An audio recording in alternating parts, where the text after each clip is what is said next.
Salut tout le monde, ici Rachel et aujourd'hui on va parler d'un sujet qui m'enrage.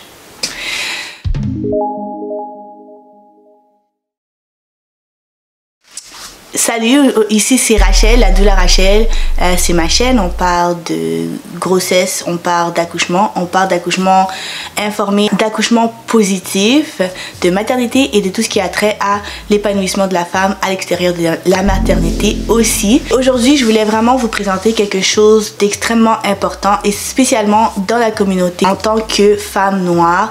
Ça, comme vous pouvez savoir, comme vous le savez ou peut-être que vous ne le savez pas, on a beaucoup plus de chances de mourir pendant l'accouchement. On a beaucoup plus de chances de perdre notre bébé dans l'accouchement aussi. Alors ce sont des réalités, des statistiques. Et une des choses que je peux dire pour laquelle on a ces statistiques-là, c'est vraiment la négligence médicale. Je vais appeler ça comme ça, la négligence médicale. Et ça s'arrête pas à l'accouchement. La raison pourquoi je fais cette vidéo, en fait, c'est parce que j'ai regardé une vidéo de quelqu'un qui parlait, une jeune femme qui parlait de comment elle était tellement en douleur, elle avait tellement mal, ça affectait sa vie, et puis elle est allée chez le médecin et le médecin lui a dit qu'elle était correcte. En fait. Des mois s'écoulent, elle retourne, le médecin encore lui dit elle est correcte. Pas de test, pas d'auscultation, pas de référencement à un spécialiste de où est-ce qu'elle avait mal, rien, juste ça va, t'es correct. En fait, elle est partie dans un autre pays pour se faire dire ensuite qu'elle avait des tumeurs qu'il fallait enlever urgemment. Est-ce que vous imaginez, au fait, et ça c'est des choses qui se passent souvent. On en entend souvent, pas seulement dans les nouvelles, je vous mets des articles ici, des cas qui arrivent jusqu'aux nouvelles, mais ça arrive vraiment dans la vie de tous les jours à beaucoup d'entre nous. On va chez le médecin, ils minimisent notre situation, ils ne nous croient pas, ils nous disent qu'on est correct.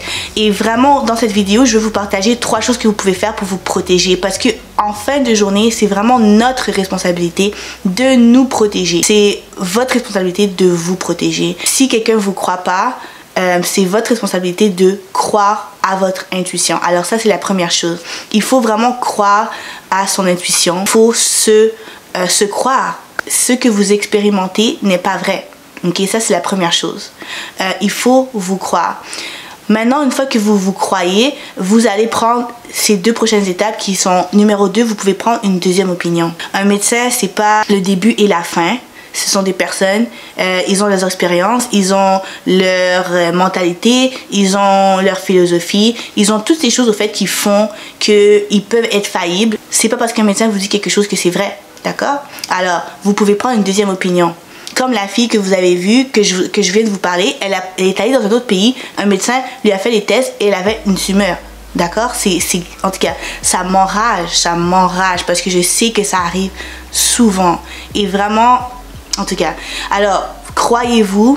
Et deuxième opinion. Et la troisième chose qui est extrêmement importante, demandez à la documentation du déni du médecin en fait. Alors si le médecin vous dit oh non vous êtes correct, tout va bien, demandez à ce que ça soit documenté, que vous êtes allé le voir, alors telle date, je suis venue parler de ce problème au médecin et il m'a dit que j'étais correcte.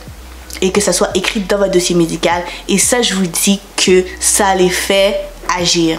Parce que ils vont vraiment réfléchir à ce qu'ils vont signer, à ce qu'ils vont mettre dans votre dossier médical et ils vont vous faire passer des tests. Ça, je vous dis que ça arrive souvent. Il faut vraiment faire ces choses. Il faut se protéger, c'est notre responsabilité. Et bonus, je vous donne un 4e point. Et un 4e point, c'est quelque chose qui peut aussi vous servir. Ça serait vraiment d'aller vers quelqu'un de votre communauté. Je pense que on va pas dire que bon, ça va régler tous les problèmes, on va pas dire que tout le monde de la communauté est parfait, non. Mais aller vers quelqu'un de la communauté, ça peut aussi vous aider, quelqu'un avec qui vous pouvez vous reconnaître, vous comprendre et un peu comprendre votre situation, d'accord? Alors c'est ça que je voulais dire. Partager cette vidéo, c'est vraiment important que tout le monde sache. Il faut qu'on se protège de la négligence médicale et on peut se protéger, comme je vous ai dit, croyez-vous, si vous avez des problèmes, si vous avez quelque chose qui affecte votre vie, ne laissez pas quelqu'un vous dire que c'est pas vrai et que ça ne vous arrive pas, au fait. Deuxième chose, vous avez droit à une deuxième, une troisième, une quatrième, une cinquième opinion. Vous n'êtes pas limité à un médecin. Vous pouvez aller voir autant de médecins que vous voulez pour avoir d'autres opinions. Et troisième chose, demandez à ce que ça soit documenté dans votre dossier médical qu'il y a eu un refus de référencement à un autre spécialiste, un refus de test. Vous vous êtes présenté avec un problème et que le médecin vous a dit que c'était correct, que ça soit documenté dans votre dossier médical. Alors voilà les points que je voulais amener aujourd'hui et j'espère que vous allez pouvoir partager cette vidéo afin que tout le monde puisse vraiment savoir comment se protéger. Et merci encore d'avoir visionné. Abonnez-vous à ma chaîne et si vous voulez une consultation gratuite avec moi, vous pouvez regarder dans les détails si vous êtes enceinte. Alors merci beaucoup, passez une bonne journée.